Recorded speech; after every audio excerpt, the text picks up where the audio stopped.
జై శ్రీరామ్ స్వామి, జై సద్గురురామ్ స్వామి. 105 సర్కల స్వామి. 8 స్వామి శ్లోకము. ఇక్కడ మార్కండేయ ఋషి అని రాశారు స్వామి. అట్లాగే 108 స్వామి. ప్రళయ సంరంభమును గాంచి భయభీతుడైన మార్కండేయ ఋషిని దేవతలు ప్రశ్నించినట్టు, మళ్ళీ ఇప్పుడు 106లో కూడా 2 చోట్ల మార్కండేయుడు అని అన్నారు. వీళ్ళందరూ ఒకళ్ళేనా స్వామి? ఒక్కరే. ఇప్పుడు మార్కండేయ మహర్షి ఒక్కరే. ఇప్పుడు ఇక్కడ మార్కండేయ మహర్షిని ఇక్కడను భయభీతుడైపోయినట్లున్నారు. అక్కడ కూడా అంత బాగా చెప్పలేదు. ఏంటి స్వామి అది? ఆయన దీర్ఘాయుష్కుడు కదా. అవును, మార్కండేయుడు అంటే దీర్ఘాయుష్కుడు. చిరంజీవి కదా స్వామి? అదే చిరంజీవి. చిరంజీవి అంటే చాలా కాలం బ్రతికాయన అని అర్థం. ఎంతో కాలం పాటు ఉండేవాళ్ళని చిరంజీవులు అంటారు. దీర్ఘాయువు కాబట్టి ఆయన స్వయంగానే ఎప్పుడు చాలించాలనుకుంటే అప్పుడు చాలించగలరు జీవితాన్ని. అటువంటి ఆయనకి అలా బ్రతుకుతూ ఉండగా ఒకనాటికి మరి లోకానికి ప్రళయం వచ్చింది. ప్రళయం చూసి ఆయన కొంచెం కంగారు పడ్డారు. ఆ తర్వాత ఆయనకు విష్ణు భగవానుడి దర్శనం, ఆయన యొక్క గీత వినపడింది. తద్వారా ఆయన పూర్ణతత్వాన్ని, ఆ విష్ణుతత్వాన్ని తెలిసి విష్ణు భగవాను ఉపాసించడం అనేది మొదలెట్టారు. ఇది కథ. ఆయన అనేక కల్పాల పాటు ఉన్నారనమాట. అంటే బ్రహ్మదేవుని యొక్క పగటి కాలం తర్వాత కూడా ఉన్నారు. మామూలుగా ఒక మహాయుగం అంటే 4 యుగాలు కలిపింది కదా. ఈ 4 యుగాల తర్వాత కూడాను ప్రళయం జరుగుతుంది. ఈ ప్రళయం కాకుండా కల్పాంత ప్రళయం అని ఒకటి ఉంటుంది. అంటే 1000 మహాయుగాల తర్వాత జరిగే ప్రళయం. ఇవి కాకుండా బ్రహ్మ ప్రళయం అని ఉంటుంది. అంటే బ్రహ్మదేవుని యొక్క ఇటువంటి మహాకల్పాలు 36,000 జరిగితే అప్పుడు బ్రహ్మదేవుని యొక్క ఆయుష్ అయిపోతుంది.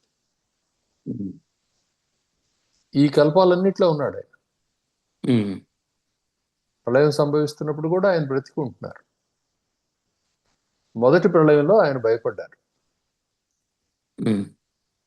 భయపడినప్పుడు దేవతలు ఆయనతో సంభాషించటము, అదేవిధంగా తర్వాత పరమేశ్వరుడు విష్ణు భగవానుని యొక్క దర్శనము, ఇవన్నీ జరిగినాయని చెప్పి పురాణాలు చెప్తున్నాయి.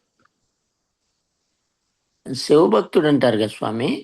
అదే శివభక్తుడు. ఆయనే మృత్యుంజయ మంత్రానికి కారకుడు కూడా ఆయనే. శివుడికి విష్ణువుకి ఏముంది భేదం? శివాయ విష్ణు రూపాయ, శివరూపాయ విష్ణవే. ఎవరికైతే ఆ విషయం తెలిసిందో అతడే నిజంగా శివుణ్ణి దర్శించిన వాడు, లేకపోతే విష్ణువుని దర్శించిన వాడు. తత్వం తెలియకుండా నేను విష్ణు భక్తుడిని, శివుణ్ణి కొలవనన్నవాడు ఇంకా విష్ణువుని దర్శించలేదు అనమాట. అది విషయం. ఇప్పుడు 106లో కూడా వచ్చారు కదా స్వామి ఆయన. 106వ సర్గలో కూడా కనిపిస్తున్నారు. ఉపమానపూర్వకంగా చెప్తున్నారు, పోలిగ్గా ఎక్కడ చెప్పినా సరే.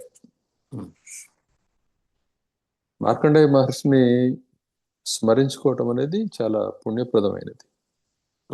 అందువల్ల ఈ రాజు నోటి నుండి వర్ణనలు అన్ని కూడా చాలా పుణ్యాత్మకమైన వర్ణనలు కనిపిస్తూ ఉన్నాయి.